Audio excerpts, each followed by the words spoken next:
My name is Bill Russell. I operate Bill Russell Studio.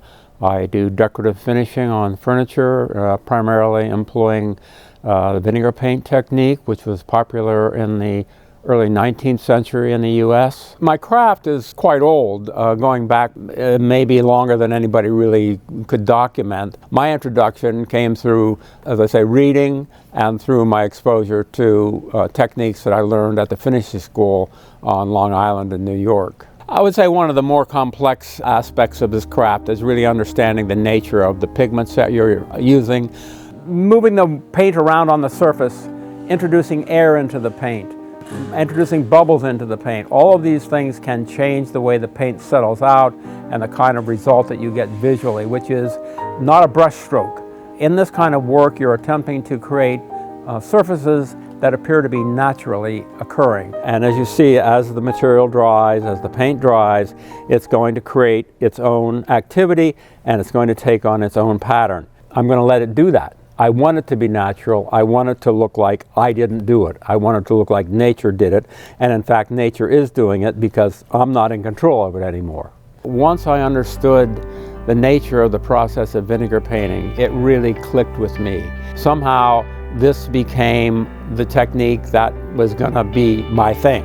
I'm in love with color, and so I'm always excited to be able to introduce new colors, so whether that's working with a new pigment or being motivated by something that I see in nature that is a color combination or textural combination that I haven't used before or haven't explored very deeply. So I've always got my eyes out, taking photographs when I'm in the woods or out walking in nature, trying to inspire myself to think about how this might be translated into a surface for a piece of furniture. Back in the 19th century, a common name for this technique was putty painting because it was a very common material used to create the textures. And you can see that this gives a different kind of pattern from the brush.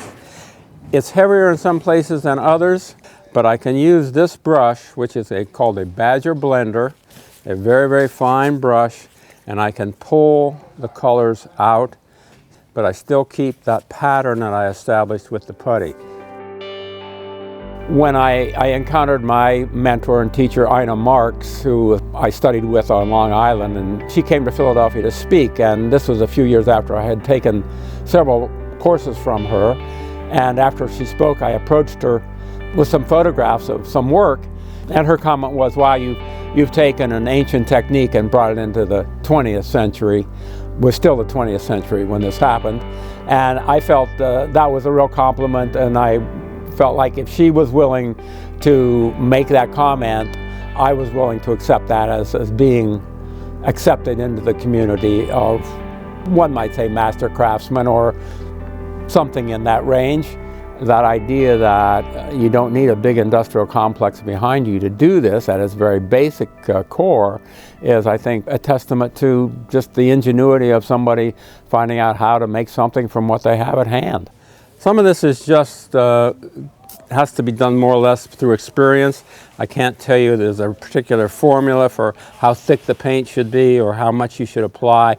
It's really more about a question of just trying different things until you get it to work the way that you feel comfortable with it. Now, the danger is you keep messing around with it, messing around with it, messing around with it. After a while, it looks forced and uncomfortable. So I'll have to stop, because if I keep working on it, it's going to look like somebody was in there messing with Mother Nature, and I don't want it to look that way. If it's not 100% consistent, we're okay with that.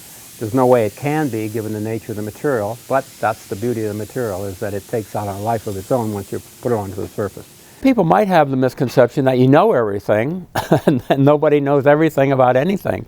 And so the idea there is that you're continuing to discover and continuing to learn and continuing to find out more. Once you think you know it all and you stop learning, you're dead in the water. So mastery doesn't mean that you've reached a certain point. I think it's more about understanding how to keep moving forward. And I'm constantly looking at other people's work and trying to understand how they approach a sense of perfection.